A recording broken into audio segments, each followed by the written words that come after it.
Hello दोस्तों, आज हम हमारी जो हिस्ट्री की पीवाईक्यू सीरीज़ है 5 वर्ष वाली, उसका आज हम लेसन 3 पढ़ने वाले हैं। इससे पहले हम 2 लेसन में, पहले लेसन में हमने क्या पढ़ा था, थीम एनालिसिस हमने देखा था कि मोटा मोटा कौन से टॉपिक है एंसेंट, मिडाइवल और मॉडर्न में जहाँ से क्वेश्चंस आते हैं, हिस्ट्री से कितने क्वेश्चन आते हैं, ये चीज़ हमने देख ली थी।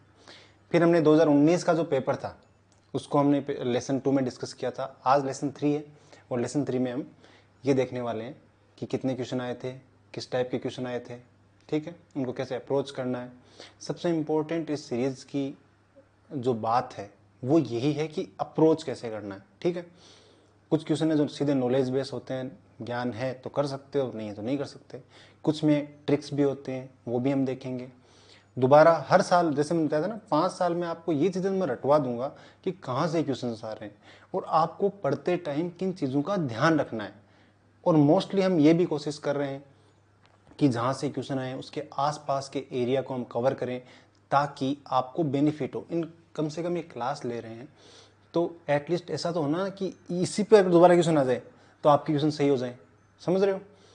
और इसके साथ वही तरीका है, आपको पहले क्वेश्चन को देखना है, पोज करना है, अटेम्प्ट करना है, सही हो गलत हो उससे कोई फर्क नहीं पड़ता। आपने अगर ये 500 क्वेश्चन जो ये सीरीज़ है 5 ईयर्स वाली ये कर लिए तो आप में एक अलग प्रकार का कॉन्फिडेंस आएगा। सेल्फ इवेल्यूशन से जो आप खुद का जो मूल्यांकन है वो आप कर सकते हो कि मैं अभी किस लेवल पे हूँ। जब भी आप ये वीडियोस देख रहे हैं कि मैं अभी किस लेवल पे हूँ, समझ रहे हो, मैं क्या गलतियाँ कर रहा हूँ, ठीक है। और जो सर ने बताया है क्या उस हिसाब से मैं सोच पा रहा हूँ, मैं अगर ये कर पा रहा हूँ तो कोई बात नहीं, मैं 2024 का एग्ज़ाम देता हूँ या मैं 2025 का एग्ज़ाम देता हूँ, मैं आराम से सफल हो जाऊंगा। या मैं आज तक क्या गलतियाँ करता आ रहा था, ठीक है। तो स्टार्ट करते हैं। पहला क्वेश्चन ये लीजिए, ये आपके सामने पहला क्वेश्चन है, पोज करके आपको अटेम्प्ट करना है, ठीक है। तो पहली बात वही थीम, ये क्वेश्चन देखो वोकेबलरी से है कि जो शब्दावली है यूपीएससी पूछता है, जो शब्दावली वाला सेक्शन है वहां से ये क्वेश्चन है। शब्दावली सर कहीं एक जगह मिल सकती है क्या? एक जगह तो यार नहीं मिलती है। आप जब जो टॉपिक पढ़ रहे हो, जैसे अगर आप ब्रिटिश जो इकोनॉमिक एक्टिविटीज़ हैं इंडिया में वो अगर आप देखोगे, ठीक है, किस प्रकार से ददनी प्रथा, दस्तक, किस प्रकार से इंडियन दस्तकारों को उन्होंने बर्बाद किया था, किस प्रकार से उनका शोषण किया था, ठीक है। उस समय वो चीज़ें कहाँ रखते थे, भाई जो माल आता था उसको कहीं तो रखते थे ना। तो जैसे पहला है औरंग, औरंग जो गोदाम टाइप होता था उसको बोलते थे, ठीक है।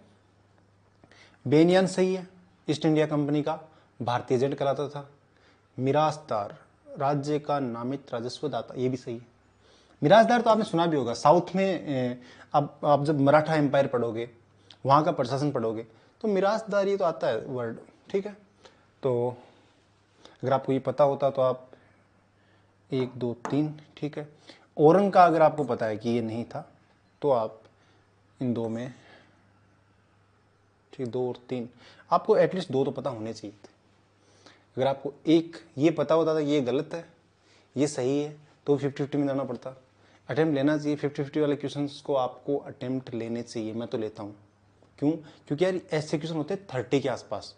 30 में से हम ये मान के चले कि किस्मत खराब हो सकती है तो आधे सही आधे गलत होंगे, तो भी एटलीस्ट हमारे कितने क्वेश्चन बच जाएंगे, 10 क्वेश्चन बच जाएंगे, 20 नंबर आपका नेट प्रॉफिट हो जाएगा, समझ रहे हो।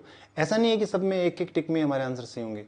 ये काम भी आपको ना, जब आप पेपर दोगे, जिन्होंने दिया है या मॉक टेस्ट दिए उनको लगता है सर मैं ना हमेशा 2 पे आके अटक जाता हूँ, इन 2 में से कौन सा आंसर है सर, फिर सर मेरा तो गलत ही हो जाता है। वो आपका वहम है, सही भी होते हैं, ठीक है। तो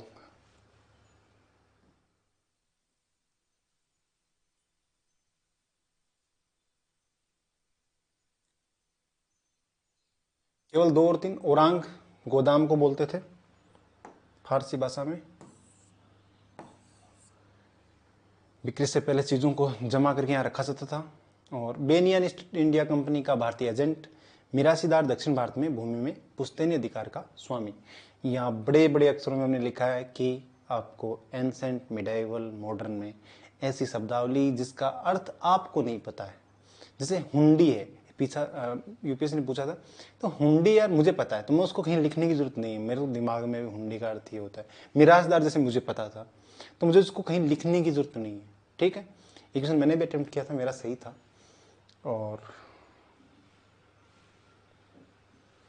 आगे मैंने जैसे बताया था आपको, हम कोशिश कर रहे हैं कि इन्हीं 5 साल की जो ये सीरीज है, इसमें मैं मोस्टली जो ऐसे शब्द हैं जो इम्पोर्टेंट है, जिनका अर्थ आपको नहीं पता है, वो मैं यहीं पे डिस्कस करा दूँ, मैं यहीं डिस्कस करा दूँ, ताकि आपको एटलीस्ट यार इधर उधर भागना नहीं पड़े। जितना हो सकेगा उतना मैं डिस्कस करवा दूंगा, लेकिन आपको मेहनत नहीं छोड़नी है। आप जब भी तैयारी कर रहे हो, इनके अलावा कोई शब्द दिखे तो उनका जो आपने जो पेजेस बना रखे हैं, डायरी बना रखी है, आपके जो भी नोट्स हैं, उसमें आप उसको ऐड कर लो। ठीक है, यहां मैंने काफी शब्द में लाया हूं। पहला शब्द है उतार। वैसे तो उतार मतलब उतारना होता है, बट फिर भी इसका अर्थ होता है बेगार या जबरन शर्म। अब आ गया उतार किसे कहते हैं, तो मुझे नहीं लगता है कि आप आइडिया लगा पाओगे। दूसरा है गिरास। गिरास होता है परंपरागत देय शुल्क को क्या बोलते हैं, गिरास। उलगुलान, मुंडों का विद्रोह। यूपीएससी ने आगे पूछा भी था उलगुलान शब्द। तो आमिल, पिछले साल पूछा था अगर आपको याद है तो, 2019 में, इसको राजस्व अधिकारी बोलते हैं। जैनमी या जन्मी, जिनके पास जन्मजात भूमि के अधिकार होते हैं। आप जब मोपला विद्रोह पढ़ोगे तो वहां आपको जैनमी और मोपलाओं के बीच का जो संघर्ष है वो देखने को मिलेगा। तो जैनमी का अर्थ होता है जिनके पास जन्मजात जोत पाने वाले। जात्र, जात्र बंगाल का ग्रामीण नाट्य रूप। बंगाल और उड़ीसा वाला जो भाग है, वहां पे आपने सुना होगा जात्रा, जो यात्रा निकाली जाती है नाट्य रूप में। ठीक है, दादन या ददनी, ये क्या है, वेरी इंपॉर्टेंट। अग्रिम राशि देकर माल तैयार करवाना। दस्तकारों को अग्रिम राशि देकर माल तैयार करवाने को दादन या ददनी बोलते हैं। नानकार, नानकार होता है माल गुजारी से मुक्त भूमि। ऐसी भूमि जहां से रेवेन्यू नहीं लिया जाता है, मुक्त होती है, उसको बोलते हैं नानकार। ठीक है, लास्ट वाला शब्द क्या है, पाई कास्त। पाई कास्त वो किसान होते हैं जो घुमक्कड़ किसान है। ठीक है, कभी यहां खेती कभी वहां खेती, उसको बोलते हैं पाई कास्त। सरजाम, भूमि में स्थानांतरणीय अधिकार। वतन, भूमि में पुश्तैनी अधिकार। भूमि में पुश्तैनी अधिकार, आपको याद होगा वतन जागीर हमने पढ़ा था 2019 में। ठीक है, जहां वंशानुगत अधिकार थे।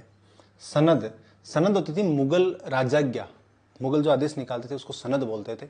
ये कुछ शब्द है, मैं कोशिश करूंगा कि हर बार ऐसे कुछ शब्द लाऊं, आप इनका स्क्रीनशॉट या कहीं लिखना चाहो तो इंपॉर्टेंट लगे तो लिख लेना। ऐसे ही शब्द पूछता रहता है यूपीएससी। देखो आमिल पूछा ही था, उलगुलान आगे पूछा ही है, कभी ददनी पूछ लेगा, नानकार पूछ लेगा, वतन पूछ लेगा। ठीक है, ये मैंने आपको एक ये भी समझ सकते हो कि डेमो दिया है कि यार देखो ऐसे ऐसे शब्द होते हैं, इनको आपको ध्यान में रखना है। ठीक है, जिनका अर्थ पता हो उसको लिखने की जरूरत नहीं है। ठीक है,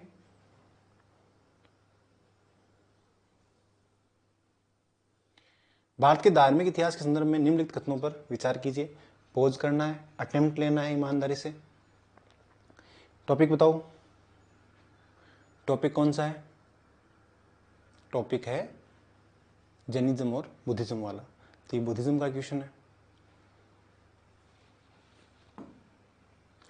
स्थावीरवादी महायान बौद्ध धर्म से संबंधित है, तो ये की पॉइंट है, स्थावीरवादी और महायान।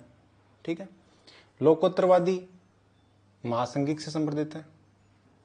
महासंघिक द्वारा बुद्ध के देवत्वरोपण ने महायान बौद्ध धर्म को प्रोत्साहित किया।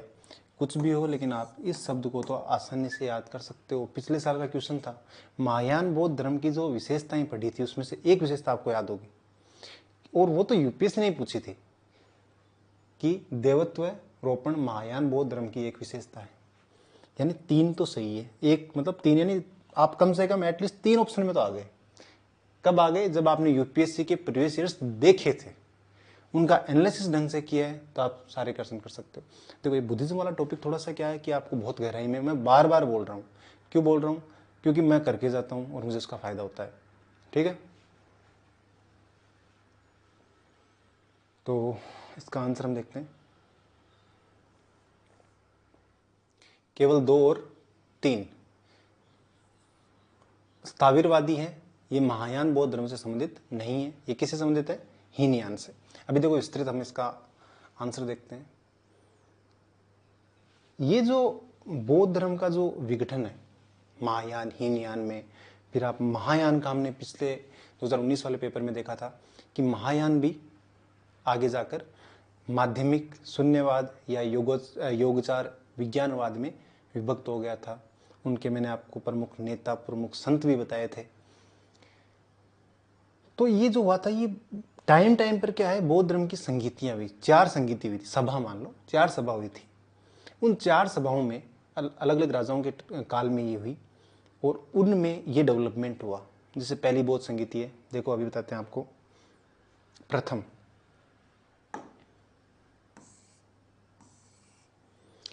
टाइम पीरियड देखो 483 ईसा पूर्व है।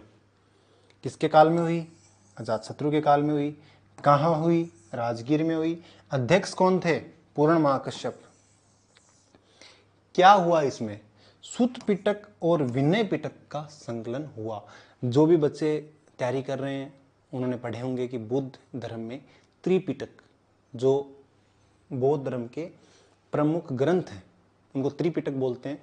तो प्रथम 2 का संकलन कब हुआ था? प्रथम बौद्ध संगीति में। समझ गए? सॉरी, द्वितीय बौद्ध संगीति फिक्स 100 साल बाद में द्वितीय बौद्ध संगीति हुई। आप सोचेंगे क्यों बता रहे हैं, क्वेश्चन तो कुछ अलग था। अभी पता चल जाएगा आपको मैं क्यों बता रहा हूं। कालाशोक के टाइम में हुई, वैशाली में हुई। पहली कहां हुई थी? राजगीर में। दूसरी कहां हो रही है? वैशाली में। अध्यक्ष कौन है? सावक मीर। इस बौद्ध संगीति में क्या होता है, डिफरेंसेस निकल के आते हैं कि बुद्ध की पूजा कैसे करें। कुछ कह रहे हैं कि बुद्ध तो भगवान थे, इंसान के रूप में उसकी मूर्ति पूजा करें। कुछ कह रहे हैं नहीं नहीं नहीं, वो कोई आकार नहीं था उनका। तो ये जो डिफरेंस है, या फिर अरहत और बोधिसत्व की जो परंपरा थी उसमें डिफरेंस आए। तो यहां देखो इस बौद्ध संगीति में बौद्ध भिक्षु स्थाविरवादी, जिसको आप थेरवादी भी बोलते हैं, और महासंघिक सर्वस्तिवादी में विभक्त हो गए। थेरवादी बौद्ध धर्म का सबसे प्राचीन संप्रदाय है। थेरवादियों की प्रधान पीठ कश्मीर में। अब यहां ध्यान देना, ये जो स्थाविरवादी है ना, ये थोड़ा ओल्ड माइंडेड। यही आगे जाकर चौथी बौद्ध संगीति में इन्हीं को आप हीनयान कहोगे, और इन्हीं महासंघिक सर्वस्तिवादियों को आप आगे जाकर चौथी बौद्ध संगीति में महायान कहोगे। और वही हीनयान और महायान का वास्ट जो अंतर है वो हम 2019 में देख चुके हैं। ठीक है, समझ में आ गई बात? तो पहला कथन गलत क्यों था वो समझ में आ गया आपको। अब आप चलो तृतीय बौद्ध संगीति पे।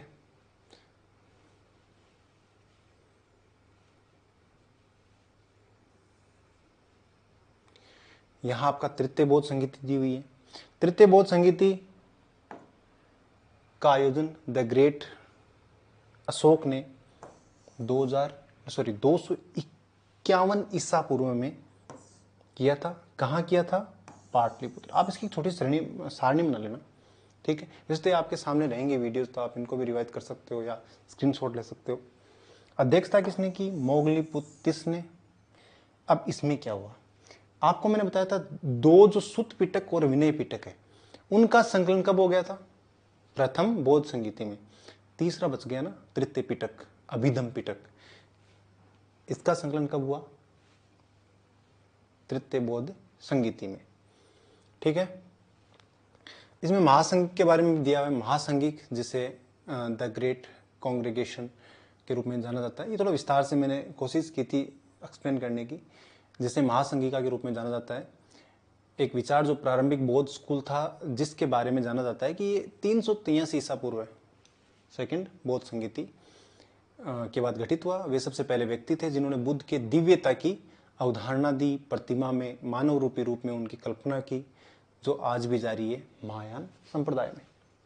भारत में आप देखो अजंता, एलोरा, कार्ले की प्रसिद्ध गुफाएं बुद्ध और उनकी शिक्षाओं की छवियों के साथ जटिल रूप से नक्काशीदार और चित्रित महासंघिक संप्रदाय चेतिका से जुड़ी है। लोकोत्तरवाद ये ऑप्शन में था। एक व्यवहारिक और कुक्कुटिकों विनाम कुक्कुटिकों, ठीक है, ये उप संप्रदाय है महासंघिक का, महायान का मान सकते हो आप, ठीक है। ऐसा मानता है कि स्कूल ने महायान बौद्ध धर्म को प्रभावित किया। महासंघिकों द्वारा बुद्ध के देवत्व रोपण ने महायान बौद्ध धर्म को प्रोत्साहित किया। ये 2019 में एक पॉइंट में था भी कि महायान की विशेषता क्या है, देवत्व रोपण या देवत्व रोहण, ठीक है। यहां कुछ नाम आए, आपको कहां मेहनत करनी है। अजंता,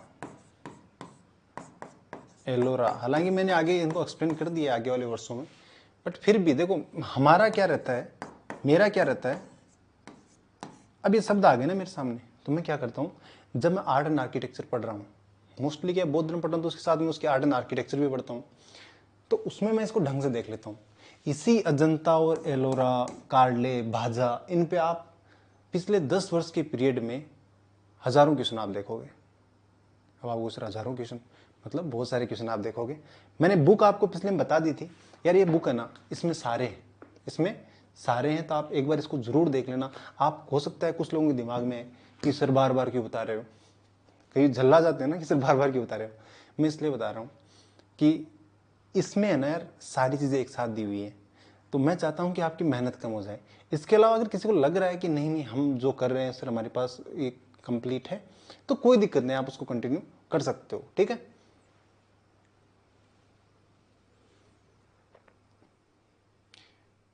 अब चतुर्थ बौद्ध संगीति देखिए, 3 हमने देख ली थी ना।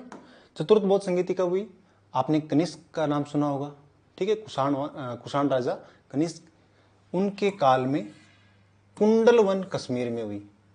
अध्यक्ष कौन थे, वसुमित्र थे। इसमें क्या हुआ, इसमें स्पष्ट रूप से जो महासंघिक हमने पढ़ा था, ठीक है, स्थाविरवादी, वो स्पष्ट रूप से विभक्त हो गए किस किस में, हीनयान और महायान में, ठीक है, ओके। तो ये जो स्थाविरवादी हीनयानी है और थेरवादी या स्थाविरवादी सेम ही है, और महासंघिक सर्वस्तिवादी महायानी ये सेम है। और क्या करना है, मैंने इसमें देखो आपको जो अध्यक्ष था जिन लोगों ने किए उनके नाम मैंने लिखे हैं, जिन जिन राजाओं के टाइम में हुई उस संगीति में क्या हुआ ये मैंने लिखा है। तो ये आपका काम है कि आप इसको, अब देखो एक तो हमने पीछे वाला 2019 में एक्सप्लेन कर दिया, एक यहाँ एक्सप्लेन कर दिया, आगे अगर मान लो और आता है तो मैं और ढंग से एक्सप्लेन कर दूंगा। अब कुछ नहीं बचता, इसके बाद में अगर आप इसका भी रिवीजन करके चले जाते हो ना तो भी आपका काम बैठ जाएगा, ठीक है।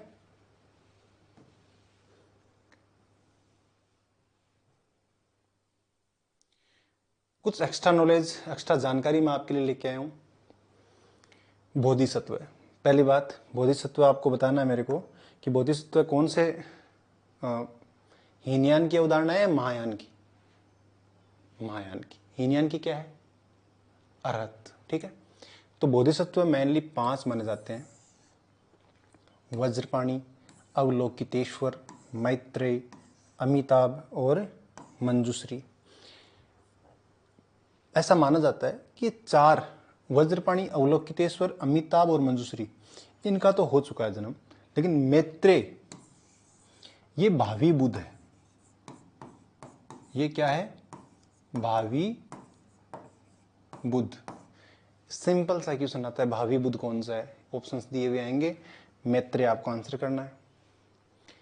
ये लक्षण मैंने दिए हैं, इसको याद करो तो ठीक है, नहीं करो तो भी ठीक है, लेकिन ये आपको रटने हैं कि बोधिसत्व कौन कौन से थे, उनमें से भावी बुद्ध कौन सा है, ठीक है।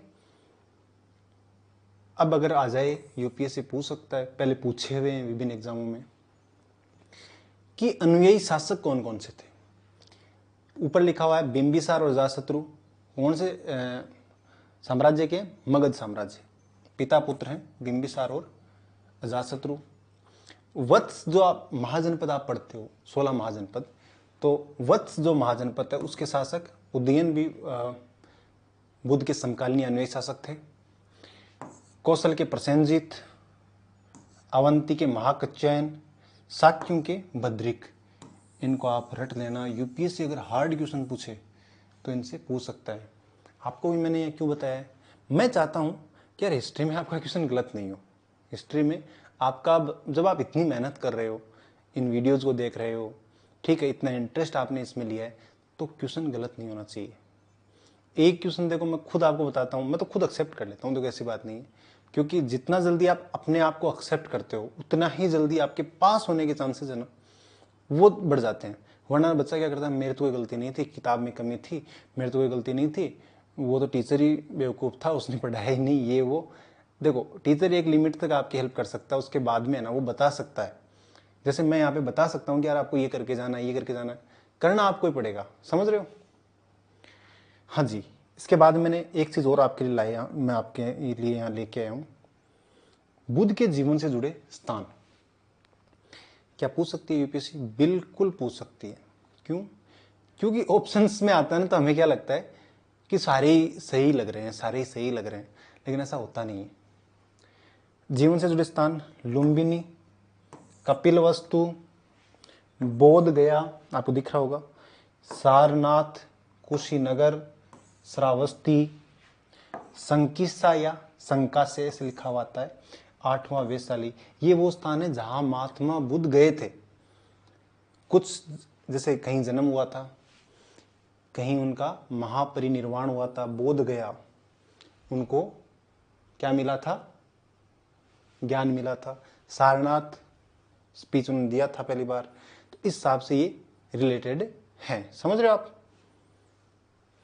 ये एक्स्ट्रा नॉलेज हम आपके लिए लाए हैं ताकि अगर यूपीएससी क्वेश्चन पूछे, आपने इन वीडियोस को ढंग से देख रखा है, इतना गहराई में और कहीं है नहीं, ठीक है। हाँ जी, तीसरा क्वेश्चन पहले आप अटेम्प्ट कीजिए, मैं पानी पी लेता हूँ। बहुत इजी क्वेश्चन है वैसे ये। इतने इजी यूपीएससी क्या करती है, जैसे 15 आते हैं ना हिस्ट्री के, अगर अपन एक एवरेज लें तो 2 या 3 क्वेश्चन ऐसे आते हैं जिनमें क्या है कि आपका अगर कॉमन सेंस लेकर अगर एग्जाम बैठे हो तो आपका वो सही हो जाएगा, ठीक है।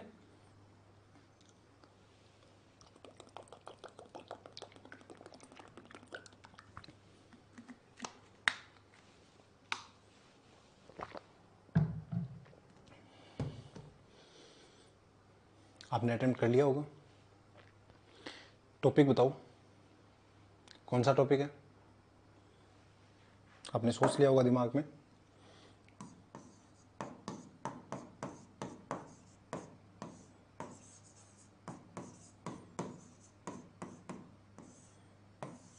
जो ब्रिटिश नीतियाँ हैं, उनकी जो भी नीतियाँ रही होंगी, प्रशासन की, राजनीति की, आर्थिक, तो ये मेनली आर्थिक वाला है।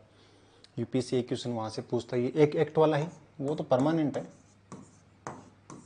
ठीक है। यहाँ से यूपीएससी एक क्वेश्चन पूछता है, बहुत ईजी सा क्वेश्चन है, अगर आप थोड़ा बहुत भी पढ़ के गए हो। भाई क्या ही प्रभाव पड़ेगा, औद्योगिक क्रांति जो हो रही थी यूरोप में, उसका भारत पे क्या प्रभाव पड़ेगा? हमें तो नुकसान ही हुआ था। क्यों? क्योंकि ब्रिटिशर्स ने इंडिया को क्या कर दिया था, एक ऐसे स्थान के रूप में उन्होंने काम में लिया, एक बाजार के रूप में, जहाँ से कच्चा माल ले जाना है और निर्मित माल यहाँ पे थोपना है। यहाँ खुद का डेवलपमेंट होने नहीं देना है। ऐसा नहीं होगा डेवलपमेंट तो 10 का युद्ध क्या हो जाएंगे, नष्ट हो जाएंगे, ठीक है। हालांकि इस एक्सप्लेनेशन में ऐसा कुछ नहीं है, बहुत अच्छा यहाँ आगे नीचे मैंने चीज़ें लिखी हैं आपके लिए अच्छी। यहाँ बस एक चीज़ याद रखने योग्य है, लॉर्ड लिटन, इन्होंने क्या किया, आयात कर को घटा दिया, समझ रहे हो, आयात कर को घटा दिया, निर्यात कर बढ़ा दिया, तो उससे फायदा क्या होगा, किसको? अंग्रेजों को, कि उनका माल है वो सस्ता हो गया, भारत का माल यूरोप के बाजारों में महंगा हो गया, ठीक है। तो हमारी जो प्रतिस्पर्धा थी उद्योगों की वो खत्म हो गई, ओके। तो ये आप एक बार स्क्रीनशॉट ले लेना या देख लेना, इसमें पढ़ लेना।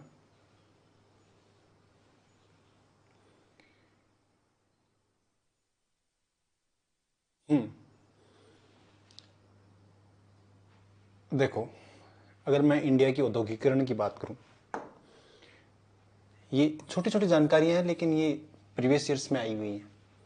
कावसजी डाबर ने 1853 में सूती वस्त्र मिल की स्थापना की थी मुंबई में, ठीक है।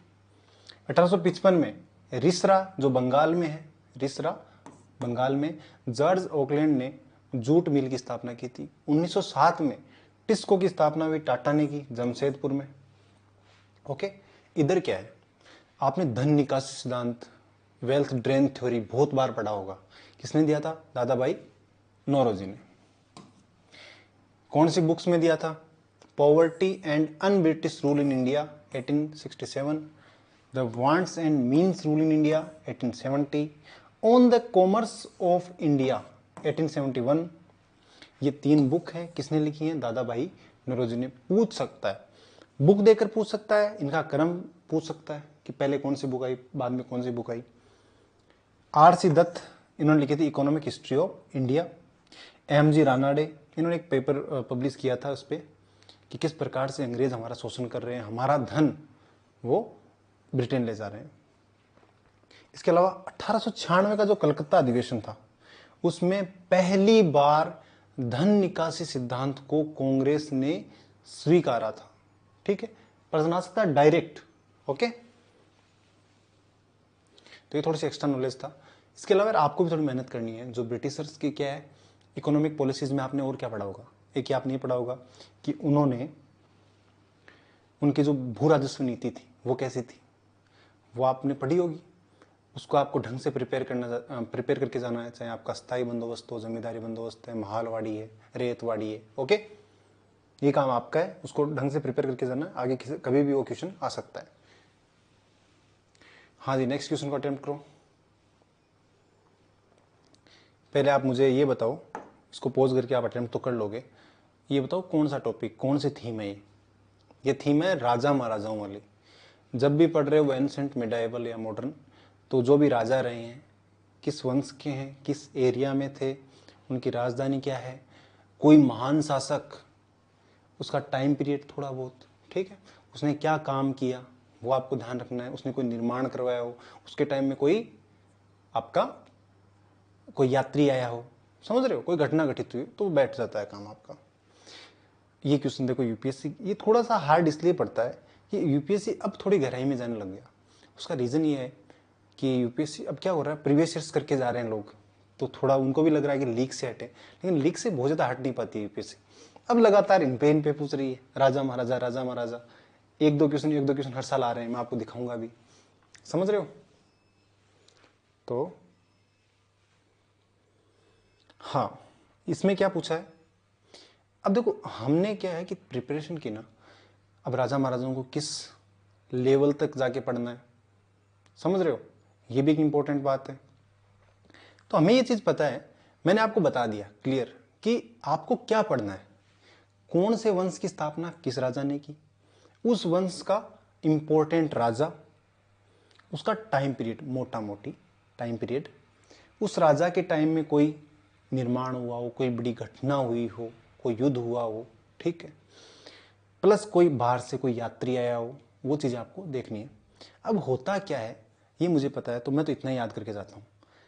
ये मैंने आपको बता भी दी, तो आप भी आगे से ध्यान रखोगे कि राजा वाले में बहुत ज़्यादा गहराई में नहीं जाना है, इतना सा ही ध्यान रखना है, ठीक है। उनकी राजधानी कौन सी थी, उस राजधानी का वर्तमान में नाम क्या है, इतना ही ध्यान रखना है। अब कुछ बच्चे, अब मान लो आप ये प्रतिहार वंश पूरा पढ़ने लग जाओ तो आपका टाइम तो वहाँ चला जाएगा। हमें प्रतिहार वंश का कितना पढ़ना है, उसके महान राजाओं के बारे में पढ़ना है, स्थापना किसने की, उनकी राजधानी कौन सी थी, कोई युद्ध हुए तो वो देखना है, कोई बाहर से अगर यात्री आए तो वो देखना है, समझ गए, टाइम पीरियड देखना है। ये क्वेश्चन था टाइम पीरियड का। आपको कालानुक्रम में इसको सेट करना है कि पहले क्या हुआ बाद में क्या हुआ। इस जैसे इंसान ने ये थीम पकड़ रखी है तो उसके तो फायदा है। जैसे आप चाहे कितना ही इसको मतलब इजी से इजी बताता हूं मैं आपको, यह नाम लिखा हुआ पल्लव काल। आपने नॉर्मल से नॉर्मल हिस्ट्री पढ़ी है ना, तो भी आपको यह आइडिया है कि पल्लव काल था वो साउथ के अंदर लगभग 600 के आसपास स्टार्ट हो गया था।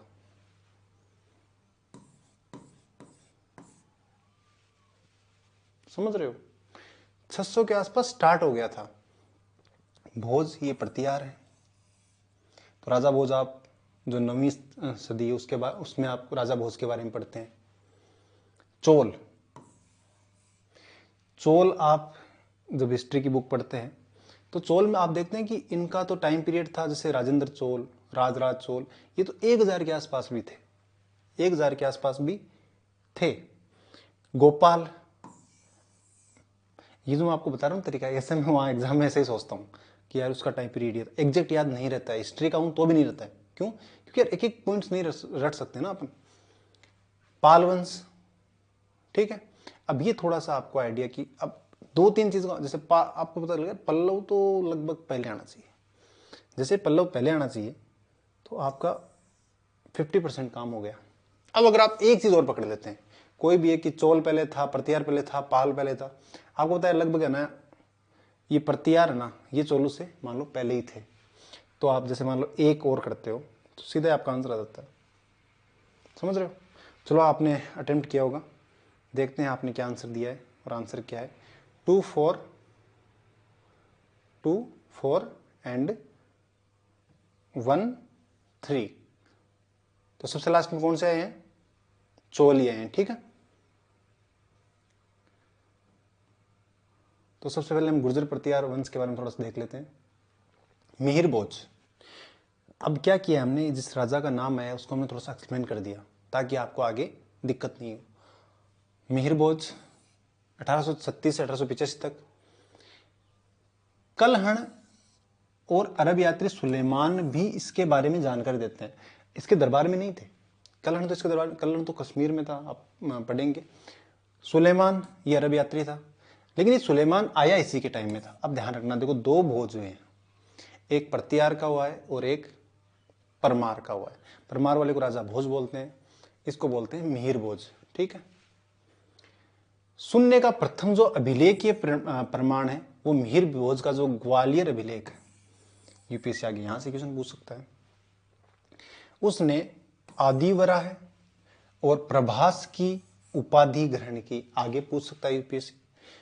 ठीक है, इसने आदिवराह द्रम नामक एक सिक्का भी चलाया यूपीएससी, जैसे आपने देखा होगा। आगे आप पढ़ोगे फणम पूछा था एक, कि फणम क्या होता है, एक सिक्का होता है जो विजयनगर साम्राज्य में चलता था। तो आदिवराह द्रम भी पूछ सकता है। फिर आपका आता है महेंद्र वर्मन प्रथम। महेंद्र वर्मन जिसका नाम लिखा हुआ था, महेंद्र वर्मन था 600 से 630 ईसा पूर्व। ठीक है, एक चीज बताता हूं आपको, जैसे 2 4, एक मिनट, यहां थोड़ा सा ध्यान रखना। आपको क्या करना, ये घटनाओं के बारे में पूछा ना, हो सकता है राजवंश आगे पीछे हो, लेकिन ये राजाओं की बात चल रही है। राजा भोज, महेंद्र वर्मन, प्रांतक प्रथम, गोपाल, गोपाल द्वारा पाल राजवंश की स्थापना। तो ये थोड़ा सा अपना ध्यान रखना। हो सकता है पाल वंश की स्थापना बाद में हुई है, जैसा भी है, जैसे 2 4 इसमें हमने देखा था। आंसर था 2 यानी महेंद्र वर्मन, फिर 4 गोपाल। अब पाल वंश की राज स्थापना मान लो हो सकता है पहले हुई हो, लेकिन अगर आप देखेंगे आगे, आप पाल वंश देखें तो पाल वंश आगे तक चला था, 1200 तक चला था। समझ रहे हो? गुर्जर प्रतिहारों के साथ बाद में भी चलता रहा था पाल वंश। लेकिन अब इंपॉर्टेंट वही है ना, आपने धर्मपाल का नाम सुना होगा, वो मैं आगे यहाँ पे हमने एक्सप्लेन भी कर रखा है। तो थोड़ा सा ही ध्यान रखना, वंश की नहीं, यहाँ थोड़ा सा क्या राजाओं के टाइम पीरियड की बात कर रहे हैं, तो थोड़ा सा कंफ्यूज हो सकते हो आप कि आपको नहीं सर वंश तो पहले वो स्थापित हुआ था। तो महेंद्र वर्मन प्रथम की बात अगर मैं करूं तो महेंद्र वर्मन प्रथम सिंह विष्णु का पुत्र व उत्तराधिकारी था। ये सिंह विष्णु, इसने पल्लव वंश की स्थापना की थी। ठीक है, और अब देखो ये प्रश्न पूछ सकते हैं, मत विलास प्रहसन, यूपीएससी ने एक नया ट्रेंड पकड़ा है साहित्य का। जिन्होंने 2023 दिया होगा उनको तो पता भी है, 2022 2023 दिया उनको तो पता भी है साहित्य का, कि कौन से राजा के टाइम में या कौन सा साहित्य रचा गया, किसने उसको रचा, लेखक कौन था। तो जो इंपॉर्टेंट है, जैसे मत विलास प्रहसन, ये महेंद्र वर्मन प्रथम खुद ने रचा था। ठीक है, जिसमें कापालिकों और बौद्ध भिक्षुओं पर व्यंग्य किया गया। ये मैंने थोड़ा सा एक्स्ट्रा नॉलेज आपको दिया है, बार बार देखोगे तो याद हो जाएगा। इसके संगीत गुरु कौन थे? रुद्राचार्य। महेंद्र वर्मन ने एक संगीत ग्रंथ भी रचा जिसका नाम है कुड मिमालय। ठीक है, महेंद्र वर्मन प्रथम शैव संत अपार के प्रभाव में सेव हो गया। पहले वो जैन धर्म से रिलेटेड था। सर ये पूछ सकता है क्या? ये तो नहीं, लेकिन अपार पूछ सकता है ना, कि अपार किसके देखो आप अलवार और नैनार पढ़ोगे तो शैव संत को क्या बोलते थे? नैनार। तो नैनार संत अपार किस राजा के समकालीन था? महेंद्र वर्मन प्रथम। महेंद्र वर्मन प्रथम वातापी के चालुक्य शासक पुलकेशिन द्वितीय से परास्त हुआ। पुलकेशिन द्वितीय 2019 हम जब डिस्कस कर रहे थे, मैंने एक छोटा सा आपको बताया भी था, पुलकेशिन द्वितीय ने किसको हराया था? हर्ष को। किसको हराया था? हर्षवर्धन को। कौन से अभिलेख में? ऐहोल अभिलेख। ठीक है। महेंद्र वर्मन प्रथम ने मत विलास, चित्त, गुणभर, चेतकारी ये उपाधियां ग्रहण की। यूपीएससी को बहुत ही गहराई में चला जाए कि बच्चों का तो गलती करना हमें करवाना है, हमारा तो नहीं होगा क्योंकि हमने तो ढंग से पढ़ रखा है। टीरू ज्ञान समंदर एक शैव संत था जो महेंद्र वर्मन प्रथम के समय में था। ये तो बहुत एक्स्ट्रा नॉलेज बहुत हमने डालने की कोशिश की है कि यार गलत नहीं होना चाहिए, अगर यहां से आ जाए तो एटलीस्ट रिपीट हो जाए, तो क्वेश्चन गलत नहीं होना चाहिए।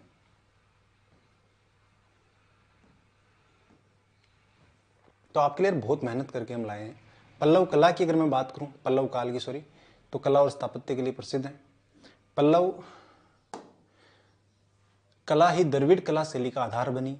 जो आप द्रविड़ कला शैली पढ़ते हो मंदिर निर्माण की, उसका जो आधार था वो पल्लव काल से शुरू हुआ और महेंद्र वर्मन प्रथम के टाइम में।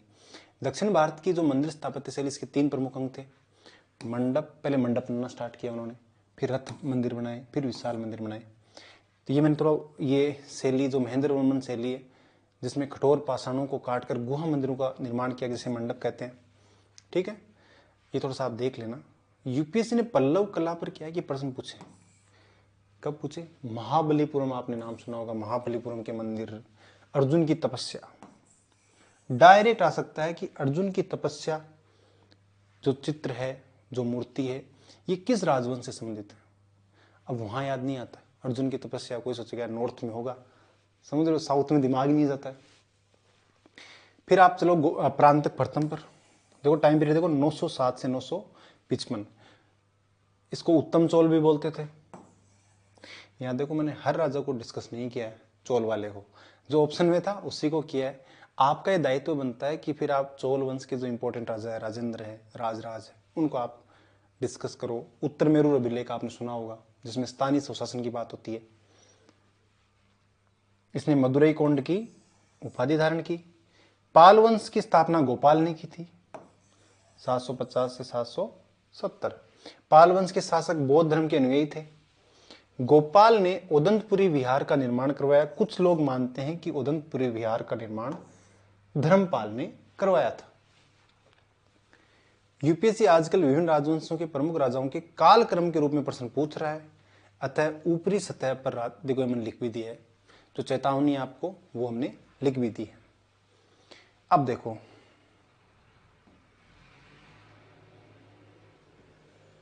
ये क्या लिखा हुआ है,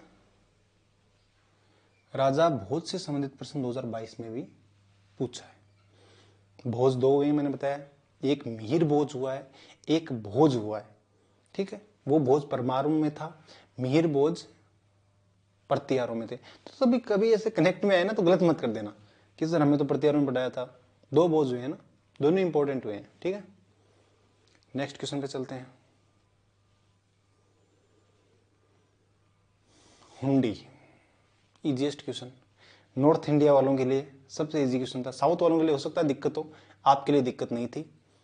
क्या हुंडी शब्द का अर्थ क्या होता है? ठीक है, तो विनिमय पत्र आपके लिए क्या, इसको आपने क्या किया आंसर, आपने अटेम्प्ट कर लिया होगा। सी विनिमय पत्र। ठीक है,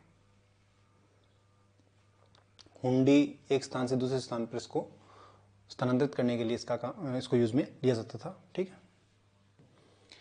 ये मैं थोड़ी सी आपके लिए एक शब्दावली लेके आया हूं, ये हर में करेंगे हम। जहां भी शब्दावली वाला क्वेश्चन आएगा मैं आपके लिए एक्स्ट्रा थोड़ी सी और लेके आ जाऊंगा, तो उससे आपको फायदा हो जाएगा। क्या कि यार एटलीस्ट यहां से कोई क्वेश्चन आ जाए तो आपका तो सही होगा। ठीक है, कर्णिक, बताओ जी कर्णिक किसको बोलते हैं?